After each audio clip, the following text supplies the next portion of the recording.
Deus, por esse privilégio de termos sido alcançados por Jesus Cristo e ter livre acesso a Ti. Por isso eu te peço, fala comigo, fala com os meus irmãos, Senhor Deus, porque nós somos alimentados e necessitamos, Senhor Deus, da Tua palavra, de ouvir, Senhor Deus, a Tua voz. No nome de Jesus é que nós oramos. Amém. Você pode se assentar nesse momento.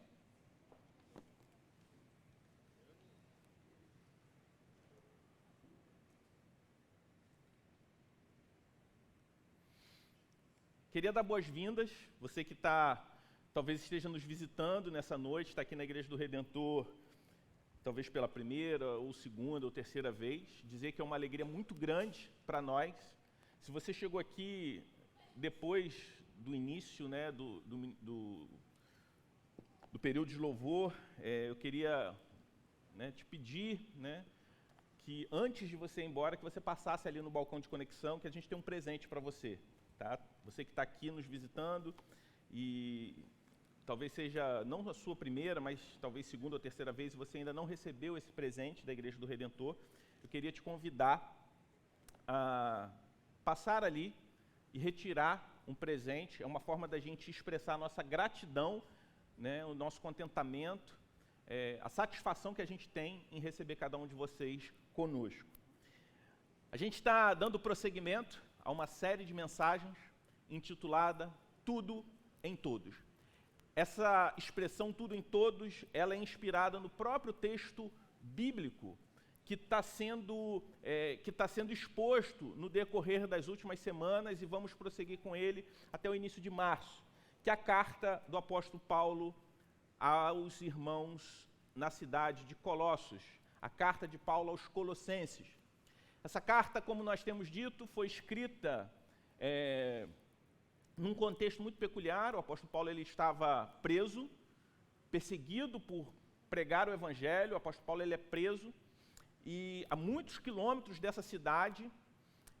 Ele não conhecia essa igreja. Essa igreja ela foi plantada por um homem chamado Epáfras, que foi evangelizado, que foi alcançado através do ministério do apóstolo Paulo e plantada por Epáfras.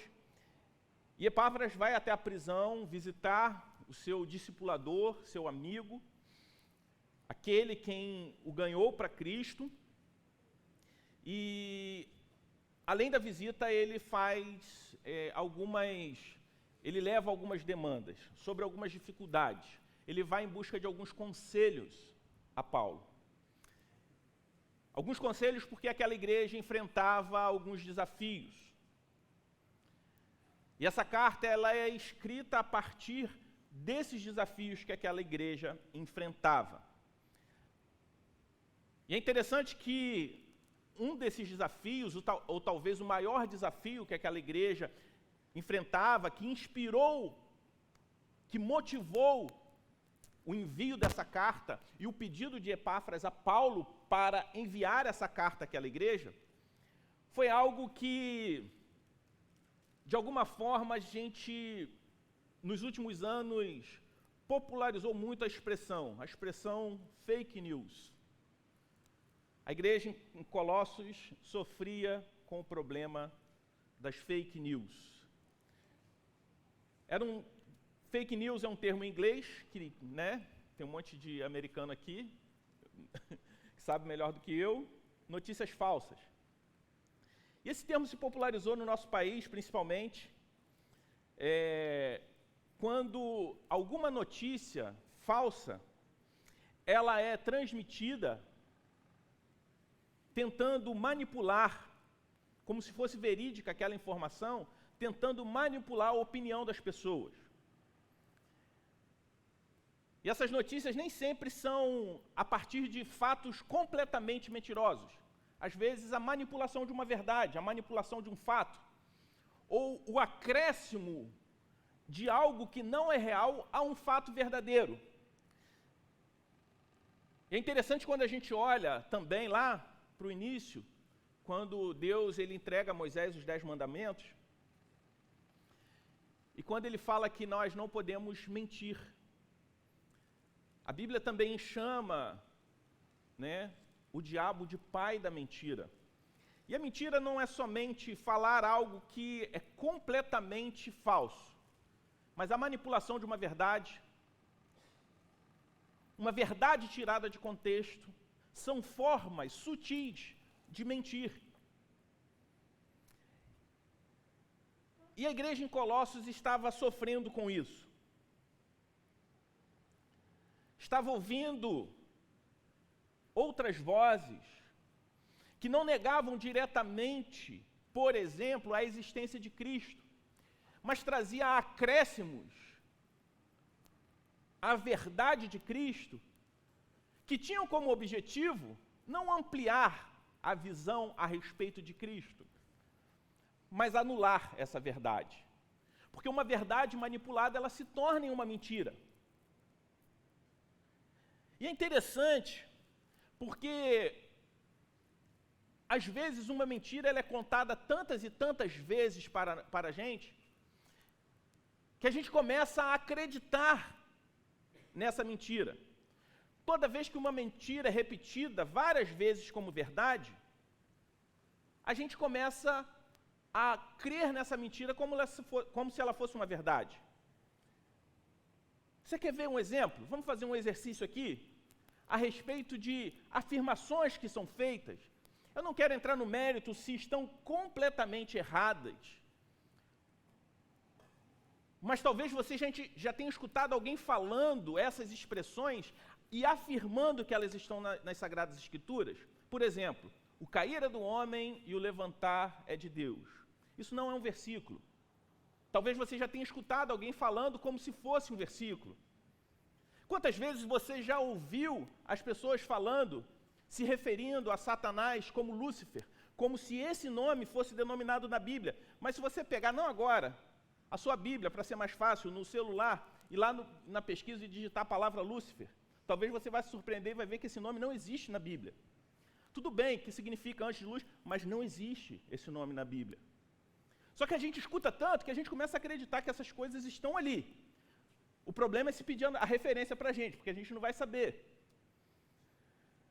Quantas vezes você já escutou pessoas falando de que Deus mudou o nome de Saulo para Paulo, porque ele era antes Saulo perseguidor, agora como ele era um cristão, ele não poderia ter mais o mesmo nome, e ele teve o nome mudado como símbolo dessa transformação. Isso não tem na Bíblia. Até mesmo Jesus, quando se revela a ele na estrada de Damasco, se refere a Paulo como Saulo.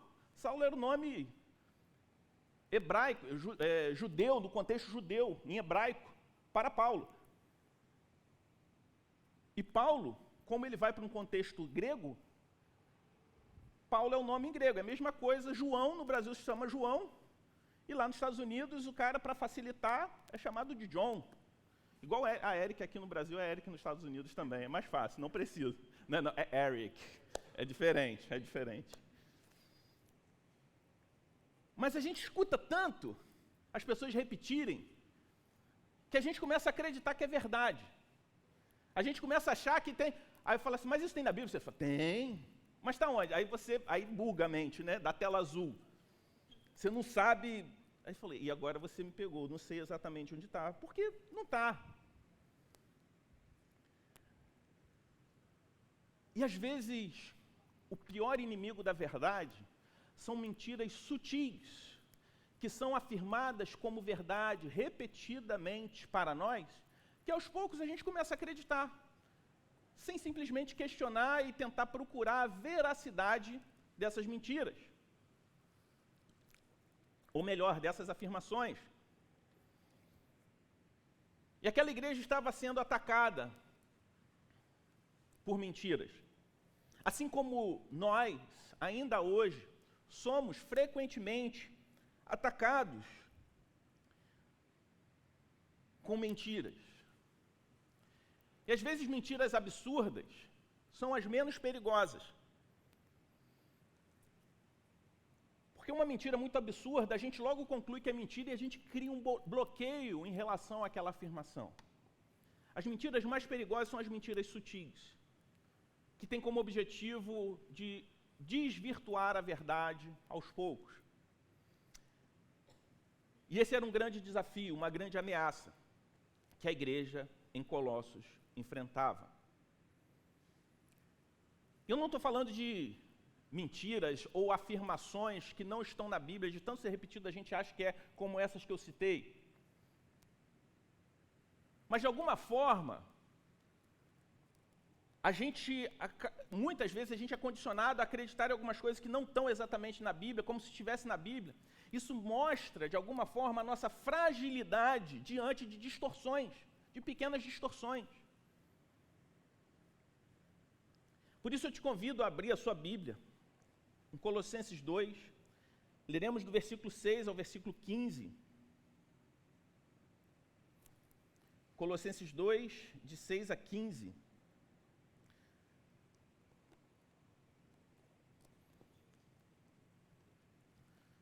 Colossenses 2, de 6 a 15, a palavra de Deus diz assim: Portanto, assim como vocês receberam Cristo Jesus, o Senhor, continuem a viver nele, estando enraizados e edificados nele e confirmados na fé, como foi ensinado a vocês, crescendo em ação de graças. Tenham cuidado para que ninguém venha enredá-los com sua filosofia e vãs sutilezas, conforme a tradição de homens, conforme os rudimentos do mundo e não segundo Cristo. Porque nele habita corporalmente toda a plenitude da divindade. Também nele vocês receberam a plenitude. Ele é o cabeça de todo principado e potestade. Nele também vocês foram circuncidados, não com uma circuncisão feita por mãos humanas, mas pela remoção do corpo da carne, que é a circuncisão de Cristo, tendo sido sepultados juntamente com ele no batismo, no qual vocês também foram ressuscitados por meio da fé, no poder de Deus que ressuscitou dentre os mortos.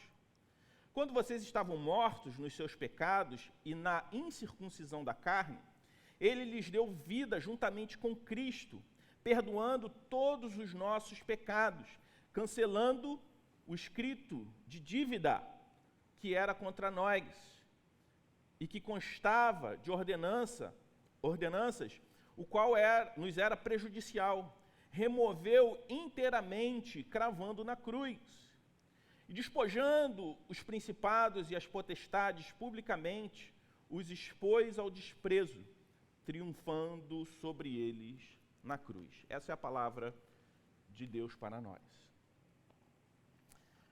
Por que Paulo escreve essa carta, faz essas afirmações nesse trecho que nós lemos? Aquela igreja, ela sofria com ameaças, com fake news que tentavam perverter o evangelho de Cristo na vida daquela igreja, na vida daqueles irmãos. E essas mentiras, elas eram oriundas de um movimento da época que ficou conhecido como gnosticismo, onde falsos mestres tentavam manipular a fé, mudar o entendimento das pessoas a respeito do evangelho. E esse movimento, ele misturava o conhecimento filosófico, um conhecimento oculto filosófico, a gnose, com o misticismo, onde eles criam na existência de seres espirituais mais poderosos que os homens, que de alguma forma estavam num estágio intermediário entre o homem e Deus. O legalismo judaico, que era a observância das leis judaicas, como a circuncisão, que era feita nos meninos logo que nasciam. Observar o calendário judaico das festas, das celebrações judaicas, e também a dieta do povo judeu, que são conhecidos como as leis cerimoniais, que foram criadas no Antigo Testamento com o objetivo de anunciar a vinda de Cristo. E esse movimento também, a partir desse entendimento, desse conhecimento, desse misticismo, ele foi marcado pelo ascetismo. que é o dualismo, onde as pessoas criam no dualismo entre corpo e alma, de uma forma que o corpo era apenas a prisão da alma e a matéria ela não era pura. Que apenas a alma precisava ser purificada. Então, o desprezo completo por qualquer tipo de satisfação material. Isso trouxe muita confusão àquela igreja, porque eram mentiras que não negavam diretamente a Cristo, a existência de Jesus, mas distorciam algumas realidades importantes a respeito de Jesus. Primeiro, quem Jesus é.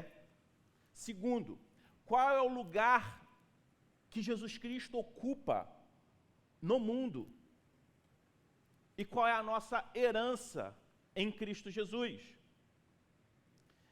E é tão interessante que essas falsas ideias disseminadas ali em Colossos ficaram conhecidas como a heresia de Colossos, porque ela chegou a se expandir, inclusive, a cidades circunvizinhas.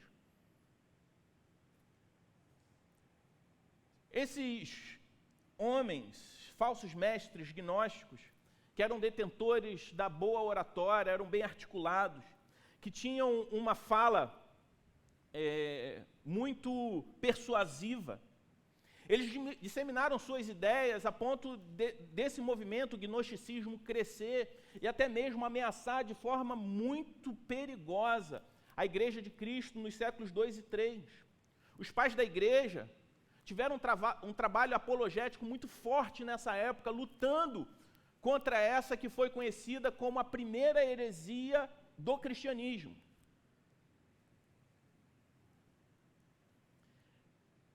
E eles misturavam essas coisas, o misticismo, o conhecimento, a salvação através do intelecto, né? O ascetismo e o legalismo judaico. O legalismo judaico, a gente vai falar um pouco mais sobre as raízes do legalismo um pouco mais à frente. Eu não pretendo me adentrar tanto a esse tema, mas eu gostaria de falar das raízes desse movimento e como isso continua ocorrendo nos dias de hoje. Como eu falei anteriormente, o gnosticismo ele era um movimento filosófico inspirado no platonismo, crendo no dualismo, cria nessa divisão entre corpo e alma, onde o corpo era apenas a prisão da alma, que a alma deveria ser purificada, enquanto a matéria era ruim. O ápice desse pensamento se dá na Idade Média, quando, por exemplo, foi desenvolvida a ideia do estado de celibato como superior ao estado do matrimônio. Deu origem, por exemplo, a rituais de autoflagelação, porque a matéria era ruim, o corpo é ruim.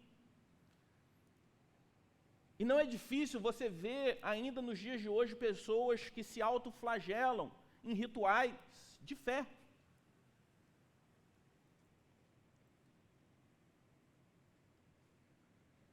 Esses rituais de autoflagelo, eles têm como origem esse movimento que surgiu logo no início da história da igreja.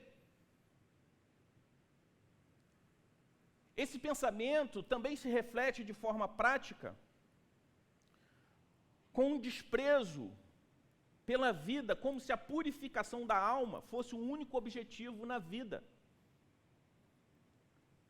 E o que nós vemos aqui, o apóstolo Paulo, ele derrubando esse argumento com uma única afirmação.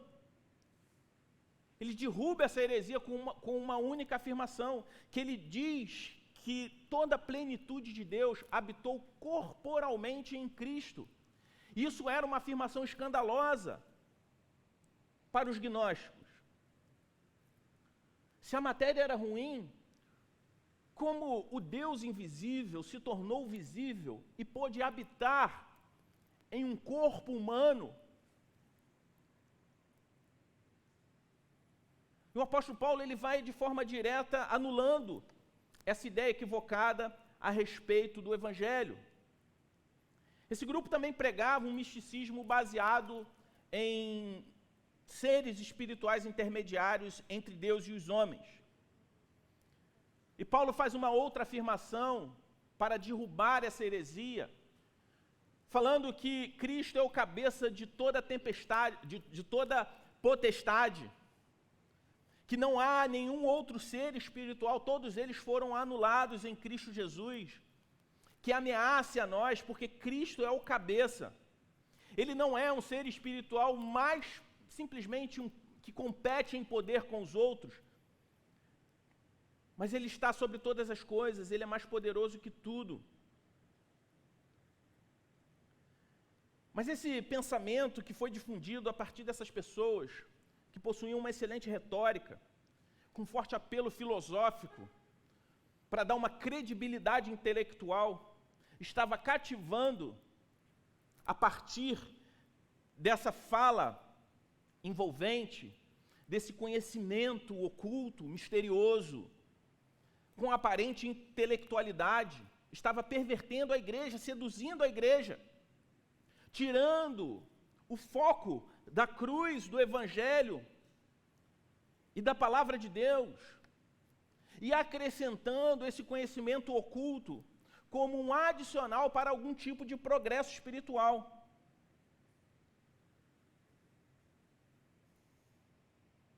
Eles pregavam que esse conhecimento oculto não estava disponível a todos. Era uma verdade poderosa demais que foi guardada justamente para que as pessoas não fossem completamente livres, mas aqueles privilegiados que tinham acesso a isso experimentavam a verdadeira liberdade e possuíam uma espécie de elevação espiritual. O Dr. Russell Shedd, falecido há poucos anos atrás, ele diz que os colossenses estavam sendo atraídos por uma salvação mística, intelectual e especulativa, e pela busca de contato benéfico com poderes espirituais. Procuravam uma perfeição não moral ou espiritual, mas teofísica. Paulo combateu toda essa palha, reconfirmando as principais verdades históricas e teológicas do Evangelho. As pessoas estavam começando a crer que teriam uma salvação plena a partir desse conhecimento intelectual, de uma salvação mística, e também obteriam poderes ou benefícios espirituais ao observarem a lei que já havia sido cumprida em Cristo Jesus, que era a lei cerimonial que anunciava a vinda de Cristo. Como essa realidade se dá hoje em dia e como essa ameaça da igreja em Colossos, lá no primeiro século, ainda se faz presente nas nossas vidas no dia de hoje. Toda ideia, ideologia, sistema ou método que promete não necessariamente negar o Evangelho, mas fazer um acréscimo ou se colocar como o único meio de obediência a Deus, a respeito de algum preceito de Deus visando a redenção, acaba cumprindo de forma prática na nossa vida o mesmo papel que a ameaça da heresia de Colossos criou para as pessoas daquela época. E nós, nos dias de hoje, infelizmente, temos às vezes até mesmo dificuldade de discernir coisas simples da palavra. Quanto mais há manipulações bem construídas, manipulações com um tom de intelectualidade, que visam reinterpretar o próprio Evangelho. Por isso, como nós temos dito, toda mentira ela só pode ser combatida eficazmente com a reafirmação da verdade. Uma igreja fundamentada em Cristo somente, é uma igreja bem fundamentada, é um cristão bem fundamentado nas verdades essenciais do Evangelho. Toda ideia após o Evangelho, que é trocada de ordem, onde fazer algo ou pensar algo a respeito de alguma coisa, de uma determinada área, por exemplo, quando alguém pensa diferente ou faz alguma coisa diferente daquilo que eu acho melhor, e eu acredito bondade ou maldade, ou até mesmo fé a alguém, eu estou seriamente caminhando para um legalismo, para uma idolatria a respeito desse tema, como por exemplo, é comum, e a gente vê nesse período, nessa época polarizada que nós vivemos, é comum, né? Está na moda, tem gente que fala, você podia fazer algumas coisas assim e tal, tem gente que gosta de caixinha de perguntas, não condeno quem faça, eu não tenho talento para essas coisas, acredito eu, mas inclusive tenho amigos que fazem muito bem caixinha de pergunta no Instagram. E é interessante como eu vejo uma pergunta se repetir várias vezes, e hoje em dia, nesse ano, ainda mais. Ou fazem muito e as pessoas elas gostam de expor essa pergunta, sobretudo num ano como esse, que é um ano de eleição. É possível ser cristão e ser de direita? É possível ser cristão e ser de esquerda? E as pessoas, não. A gente não consegue admitir que um irmão em Cristo, independente de que lado, isso daí não é exclusividade de um espectro ou outro da política, o idólatra da esquerda sempre vai ver um cristão de direita como um apóstata. E o idólatra da direita vai ver sempre um cristão com um pensamento mais à esquerda como um apóstata. Ele não consegue admitir que aquele irmão ele pode estar equivocado sobre a sua ideologia, ou que ele simpatiza, mas discorda dos pontos que são conflitantes com o Evangelho, ou que simplesmente ele pensa diferente de mim. Mas eu acredito fé. Eu questiono a fé daquela pessoa, ou pior, eu questiono o caráter dela. Pastor Tim Keller, no seu livro Deuses Falsos, ele aborda de forma muito cirúrgica esse tipo de idolatria que, infelizmente, tem invadido a igreja. Não é exclusividade de nenhum dos dois espectros. De ambos os lados nós vemos essa mesma postura, esse mesmo tipo de atitude. E afirmações assim, onde eu coloco o espectro político como mediador entre mim e meu irmão, porque Cristo não é mais suficiente. Não estou negando a Cristo. Não, você está, de forma prática, negando a Cristo. Porque quando se nega a suficiência de Cristo como o único mediador entre os homens e Deus, você está negando a suficiência de Cristo. E se Cristo não é suficiente, ele deixa de ser Deus. Ele deixa de ser o Messias, o único e suficiente Salvador.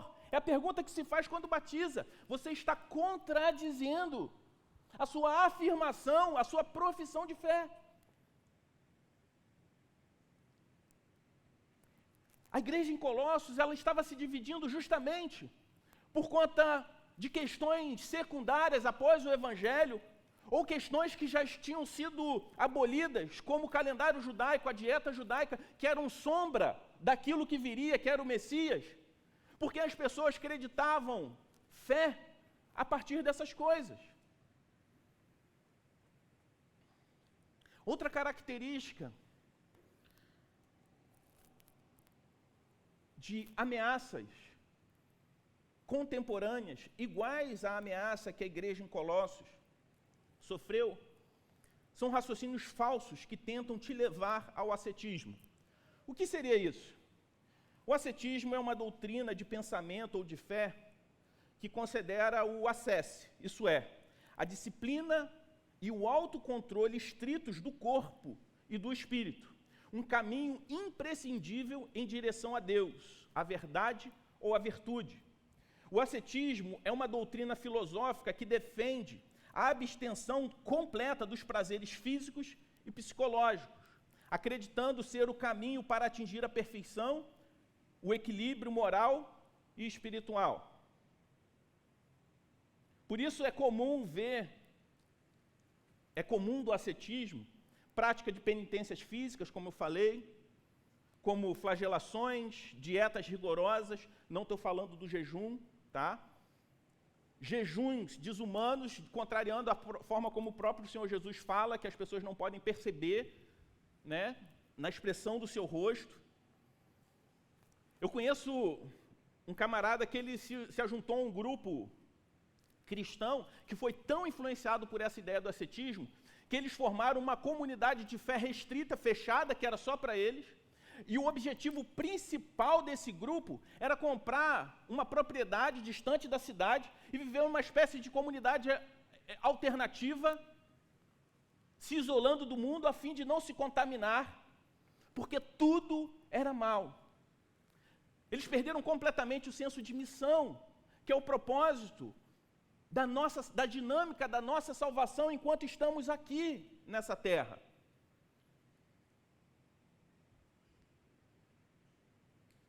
São realidades como essa que eu citei, que pode parecer absurda, mas ainda existem.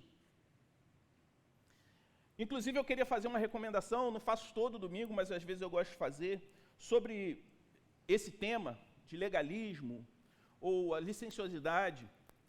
Tem um livro do pastor Sinclair Ferguson, Somente Cristo, lançado pela editora Vida Nova. Se você tem interesse em aprender um pouco mais sobre esse tema, eu recomendo a leitura desse livro. É uma obra fantástica que sintetiza bem e combate bem esses dois extremos que acabam levando a gente a negar a suficiência do nosso Salvador.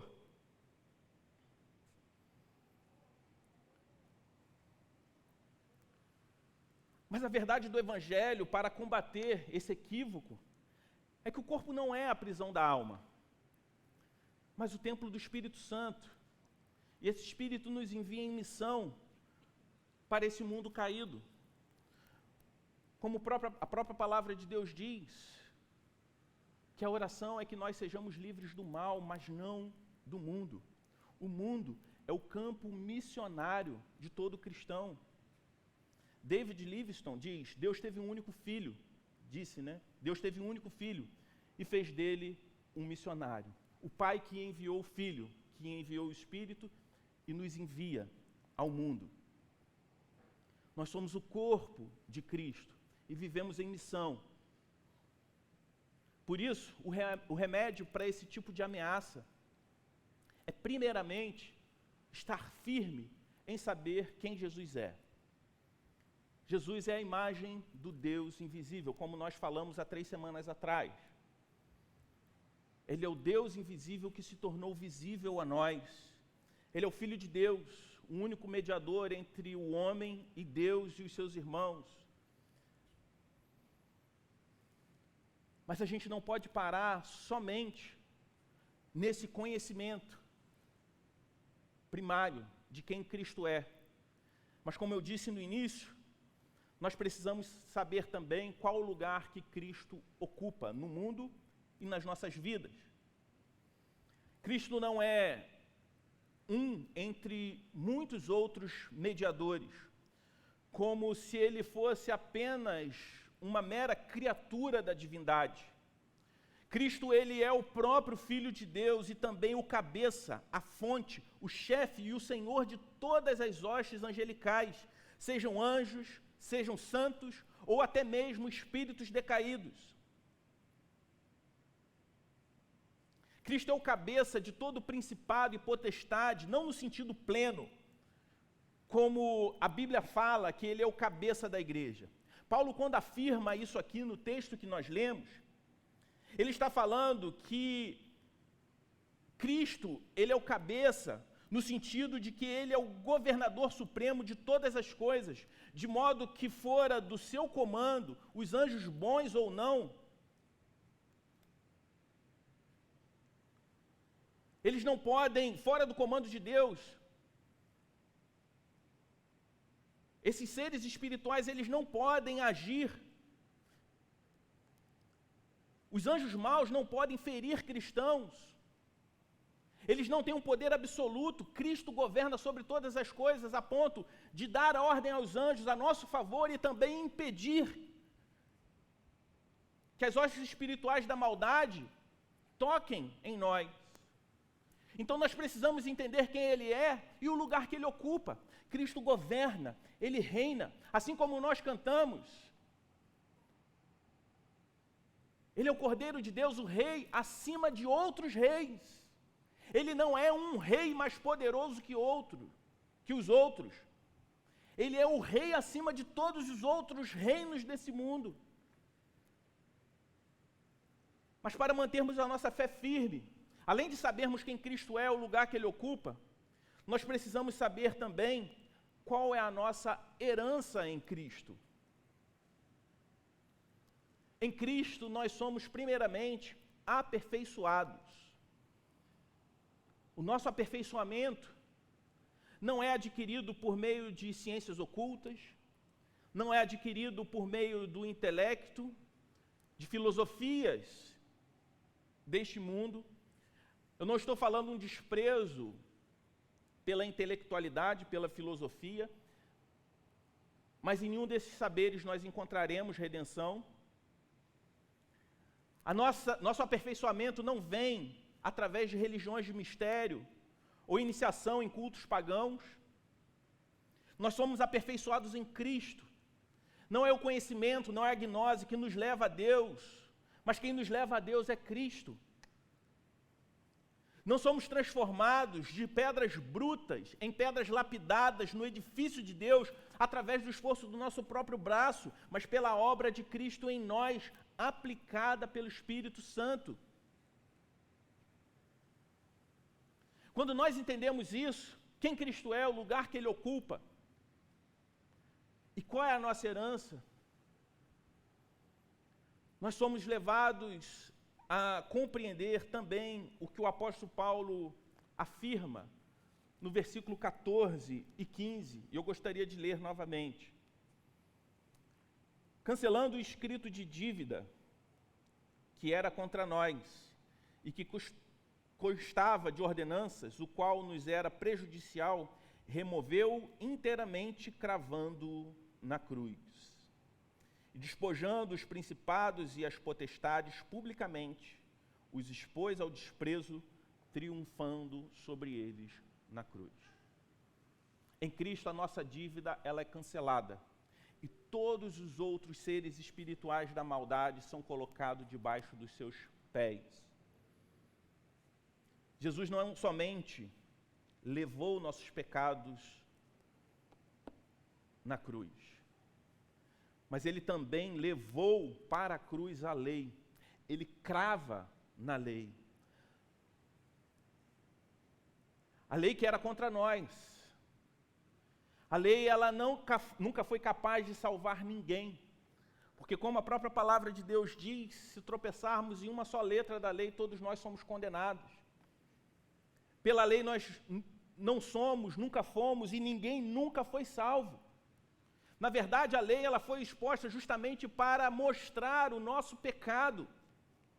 Então, Cristo, na cruz do Calvário, Ele perdoa a nossa dívida e crava também a lei, porque a lei não pode mais ser usada contra nós. Porque a lei ela era impossível para nós cumprirmos. A lei sempre foi contra nós e não a favor de nós. Quem é a favor de nós é Cristo. Sempre foi Cristo desde o início, mesmo antes dele vir ao mundo, as pessoas eram salvas por intermédio dele. A diferença é apenas cronológica. Nós cremos e somos salvos no Cristo que veio, enquanto aqueles que viveram no passado creram e foram salvos no Cristo que viria. Por isso a lei cerimonial eram rituais que apontavam para aquele que havia de vir. Uma vez que ele veio e a sua palavra está revelada a nós, não é mais necessário observar calendários, dietas, que eram, como a própria palavra de Deus diz, sombra daquilo que havia de vir. Era como um GPS. O GPS ele perde a sua utilidade quando se chega no destino. Os rituais da lei cerimonial, que eram pregados pelos gnósticos, eles tinham utilidade no passado, assim como o GPS tem utilidade para você antes de você chegar ao destino. Depois que você chega, você simplesmente desliga.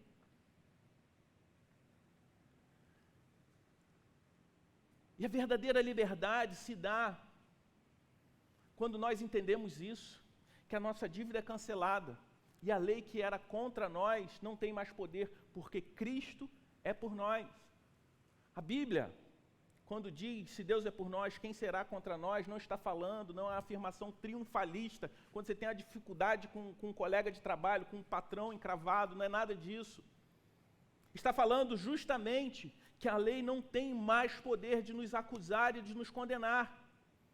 Por isso, existem 4 pontos nesse versículo, no versículo 14 especificamente, que temos que destacar como fundamentais para entendermos o cancelamento da dívida que eu e você tínhamos.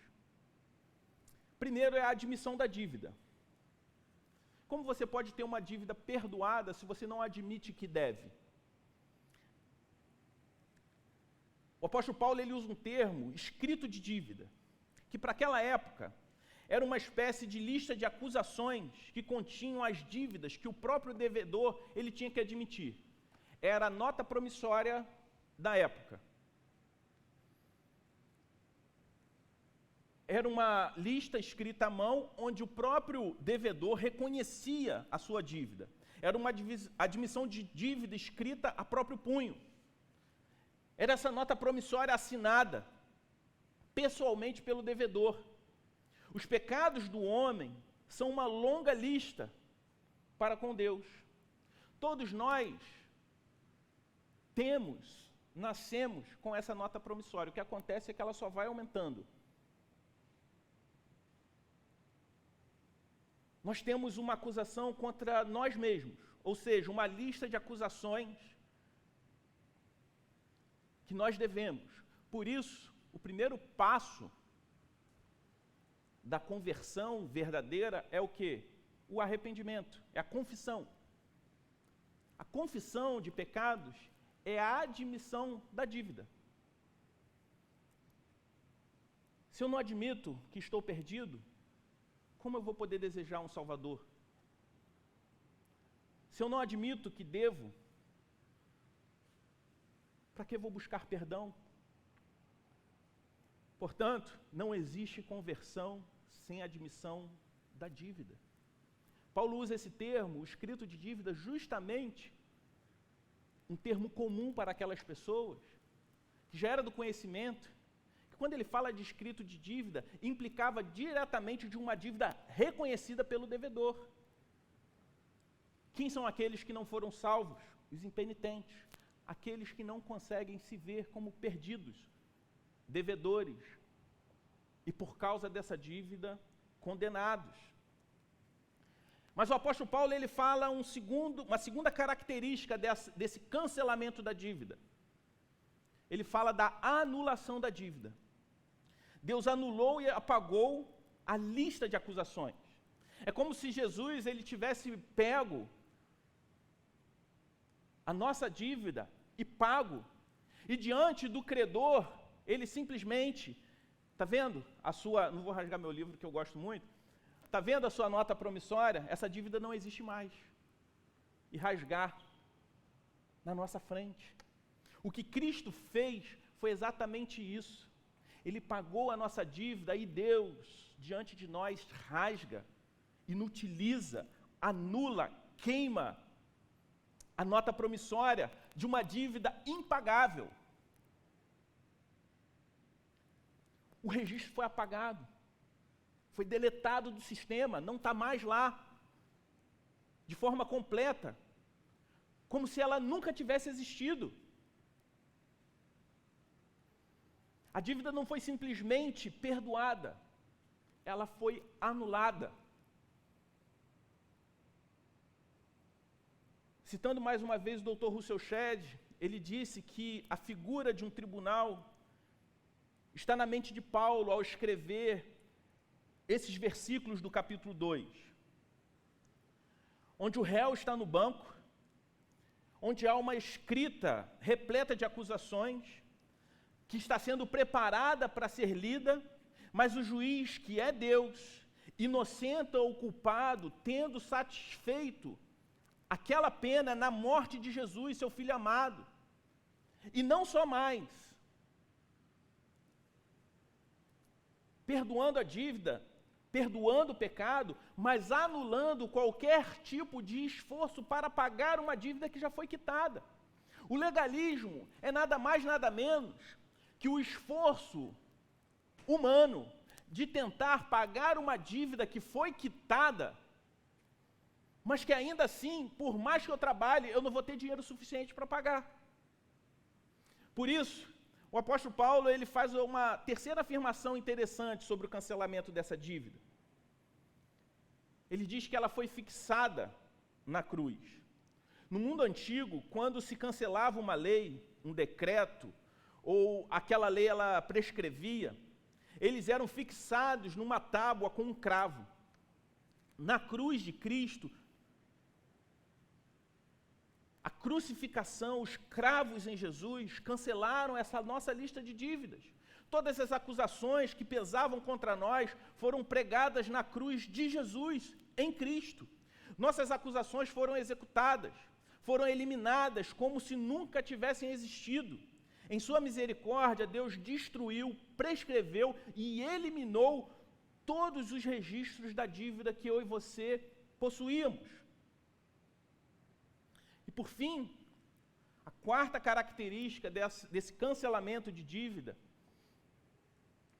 que mostra para nós quem Cristo é, o que Ele fez, o lugar que Ele ocupa e qual é a nossa herança, e nos livra de acréscimos ou distorções do Evangelho, é a legalidade dessa dívida. Paulo afirma, tendo cancelado o escrito de dívida que era contra nós, que constava de ordenança, o qual nos era prejudicial. A lista de acusações, ela estava baseada nas ordenanças da lei. O homem não podia guardar a lei, porque era pecador. Por isso, ele estava debaixo de maldição, como está lá em Gálatas 3,13. Só que a lei perfeita, a lei ela é perfeita, e exigia do homem, uma total perfeição. O único tropeço nessa lei já nos torna culpados de toda ela. Mas aquilo que o homem não podia fazer, Deus fez por ele em Cristo. Jesus foi aquele que atendeu à perfeição exigida, que eu e você não somos capazes de cumprir. O Filho de Deus tornou-se representante e fiador dessa dívida. Quando Cristo foi à cruz, Deus lançou sobre ele a iniquidade de todos nós. Ele foi moído pelos nossos pecados e transpassado pelas nossas iniquidades. Ele pegou o escrito de dívida que era contra nós e rasgou, e o encravou na cruz. O brado de Jesus na cruz foi, está consumado. João 19:30 fala isso. A palavra grega, talvez você já tenha visto, as pessoas usam de vez em quando, é tetelestai, que significa está pago.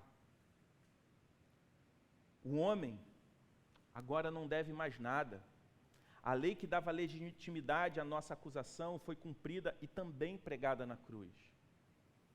Mas isso não quer dizer que a lei moral tenha perdido o seu significado para o cristão. Pelo contrário. O fato da nossa dívida estar paga não pode significar que agora eu deva deixar de amar a Deus sobre todas as coisas e ao próximo como a mim mesmo. Pelo contrário, a lei de Deus tem uma validade eterna. O cristão encontra na lei de Deus o seu máximo prazer. O seu prazer em obedecer a Cristo. Não como meio, mas como resultado. Por isso, nesse trecho que nós lemos, o apóstolo Paulo, ele encerra falando de cancelamento de dívida. Mas se você voltar, lá no versículo 6, ele vai dizer, portanto, assim como vocês receberam a Cristo Jesus, o Senhor, continuem a viver nele, e estando enraizados e edificados nele, e confirmados na fé, como foi ensinados a vocês, crescendo em ação de graças. A observância da lei é a demonstração prática do nosso amor a Deus. Viver em Cristo é viver coerente com o fato que eu sou filho de Deus, que eu amo a Deus acima de todas as coisas, porque Ele me amou primeiro. O cristão obedece em gratidão pela salvação que recebeu como uma dádiva da graça soberana de Deus. Todavia, ele foi liberto da lei como um código de regras e prescrições, como um meio de obter a salvação eterna, e também como uma maldição que ficava o tempo todo ameaçando destruí-lo. Por isso eu gostaria de concluir dizendo que o Evangelho é a boa notícia, que somos livres do pecado, mas somos livres também de todo o esforço humano de salvação. O Evangelho é a boa notícia que gera em nós a esperança e a certeza da eternidade, mas também nos dá a convicção de uma realidade presente, de uma vida que glorifica a Deus, porque nós somos, em Cristo, livres de qualquer tipo de acusação. E nós respondemos a essa graça, vivendo uma vida que glorifica a Ele. Por isso, todas as vezes que pecamos, devemos confessar e arrepender. Porque só pode ter uma dívida anulada quem reconhece que deve. Quando não há confissão e arrependimento, não há reconhecimento da dívida. Portanto, se você se sente massacrado pelo seu pecado, coloque aos pés da cruz. Leve aos pés da cruz. Somente a cruz de Cristo pode cancelar essa dívida. E somente a certeza daquilo que Ele fez por nós, qual é a nossa herança, quem Ele é e o lugar que Ele ocupa, nós somos completamente blindados a todas essas outras vozes que tentam distorcer de forma sutil o Evangelho, que é o nosso fundamento. Vamos orar? Pai Santo, nós te agradecemos pela tua infinita bondade. Te louvamos porque em Jesus Cristo a nossa dívida foi cancelada e hoje nós somos livres. Te agradecemos porque o Senhor não é um Deus entre outros deuses, mas Tu és o único e verdadeiro Deus. Se porventura há pessoas aqui que ainda não tinham essa compreensão, que o Senhor possa abrir essas mentes, abrir esses corações, para que eles possam reconhecer a dívida que possuem, mas o mais importante, eles possam reconhecer que essa dívida foi paga, que eles podem ter acesso, Senhor Deus, à quitação desse débito, mediante o sacrifício do Teu Filho na cruz. Fala, Senhor Deus, conosco, no nome de Jesus. Amém. Vamos nos colocar de pé, vamos adorar a Deus com mais um canto.